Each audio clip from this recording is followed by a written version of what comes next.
नाजरीन, क्या आपने कभी सोचा है कि आपका कोई अजीज 28 साल पहले आपसे जुदा हो गया हो और 28 साल बाद अचानक कोई फोन करे और आपको कहे कि आपका फलां अजीज, आपका प्यारा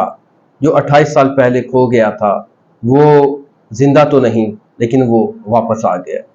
जी हाँ, ये कहानी है नसीरुद्दीन की, जो 28 साल पहले एक ग्लेशियर में गुम हो गया और आज 2025 में वो मिला। नसीरुद्दीन की कहानी सोशल मीडिया पे आपने देख भी ली होगी, लेकिन इस कहानी की कुछ ऐसी बातें जो आपने कहीं नहीं सुनी होंगी, और वीडियो के एंड पे आपके लिए एक ऐसा राज, एक ऐसी बात जो आपके काम भी आ सकती है, मेरे काम भी आ सकती है। तो छोड़िएगा नहीं, एंड तक चलते हैं, वीडियो को देखिएगा। तो चलें स्टार्ट करते हैं।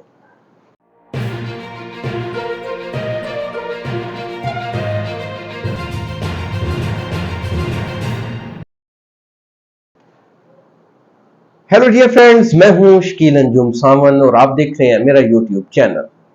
नाजरीन, नसीरुद्दीन की कहानी जो इस वक्त सोशल मीडिया पे एक ट्रेंड बनी हुई है।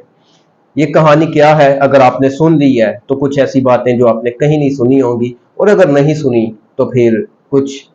अच्छे अंदाज में मुझसे सुने, और इससे हमारे लिए एक अखलाकी और इंसानी सबक भी है, वो भी हम आज सीखेंगे। 1997 में नसीरुद्दीन घोड़े समेत ग्लेशियर में गिरकर लापता हो गया, और इसकी जो फैमिली थी उसने इसको बहुत तलाश किया, नसीरुद्दीन को। और इनके जो भाई थे कसीरुद्दीन, उन्होंने बहुत से दोस्तों को लेके अपने भाई को इस ग्लेशियर में ढूंढने की कोशिश की, लेकिन वो नहीं मिले। और फिर 28 साल तक वो इनको ढूंढते रहे, और आज 2025 में ये इनकी तलाश जो है वो मुकम्मल हो गई है। हुआ कुछ यूं कि 1 अगस्त को ये जो 2025 का ये जो हमारा 1 अगस्त है, ये जो भी गुजरा है, एक चरवाहा उमर खान जो है वो लैदी वैली में सैर करने गए हुए थे। ये हर साल जो है अपने जानवर वहां पे लेके जाते हैं। ये बर्फ पोश पहाड़ है, ग्लेशियर है वहां पे। तो वहां पर ये गए, कुछ लोग कहते हैं वो अपने दोस्तों के साथ वहां गए। तो जैसे भी वो गए, ये वहां पर इन्होंने बर्फ में जमा हुआ एक जिस्म देखा जो बिल्कुल महफूज था। और इस जिस्म के अंदर जो इनका लिबास था, उस पर एक शनाख्ती कार्ड था इनकी जेब में, और वो शनाख्ती कार्ड जब जेब से निकाला गया तो उस शनाख्ती कार्ड पे लिखा हुआ था नसीरुद्दीन। और हम अगर इस नसीरुद्दीन का खानदानी पस मंजर देखें, और ये एक दुश्मनी की वजह से इस हाल तक पहुंचे, और आज 28 साल बाद इनकी लाश मिली। इन्हें खानदानी दुश्मनी की वजह से अपना जो इलाका है पालस, वो छोड़ना पड़ा। और इनके भाई जो हैं वो, एक इनके भाई थे, उनको गैरत के नाम पर मुबैना तौर पर कत्ल कर दिया गया। और इन किसी लड़की के साथ उसका शायद कोई शादी उन्होंने की या अफेयर था। तो इनके भाई को गैरत के नाम पे उस लड़की के साथ कत्ल कर दिया गया। उस दौर में पुलिस तक ऐसे वाकयात नहीं पहुंचते थे, क्योंकि ये जो इलाका था पालिस का, ये दूर उफ्तादा इलाका है, तो पुलिस को खबर नहीं मिलती थी इतनी जल्दी। इनके वालिद ने जब ये देखा कि इनके बेटे को नाहक कत्ल किया गया, तो उन्होंने बदला लेने का ऐलान कर दिया। और जैसे ही उन्होंने बदला लेने का ऐलान किया तो उनके ऊपर मुकदमा दर्ज हो गया। अब मुकदमा दर्ज होने के बाद इनके वालिद साहब जो हैं उन्होंने तो अपने आप को जो है वो पुलिस के हवाले कर दिया, लेकिन बेटे दोनों जो है वो नसीरुद्दीन और कसीरुद्दीन जो है, ये दोनों वहाँ से इनको रवाना कर दिया गया, इलाका अपना छोड़ दिया इन्होंने। आम लफ्जों में कहें तो मफरूर हो गए। उस वक्त ये फिर इन्होंने आम इलाके नहीं थे, ये जिस इलाके में गए,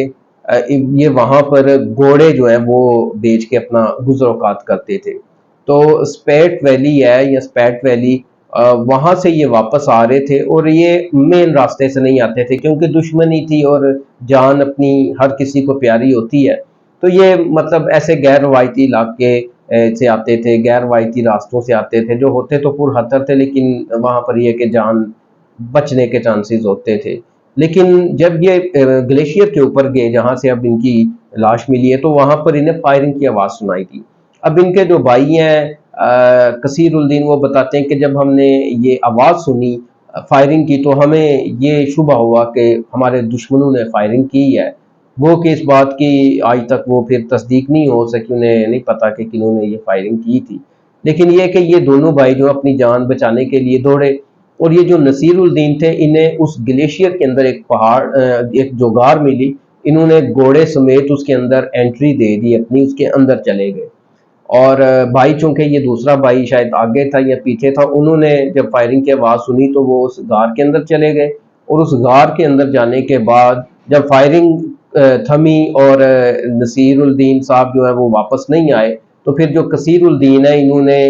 اپنے بھائی کو اس میں غار کے اندر جا کے تلاش کیا، انہیں نہیں ملے، یہ واپس آئے اور انہوں نے بعد میں بھی بہت سارے دوستوں کو جو ہے وہ اپنے ساتھ لیا اور جا کے اس غار کے اندر گہرائی تک تلاشی کرتے رہے، لیکن انہیں وہ نہیں ملے۔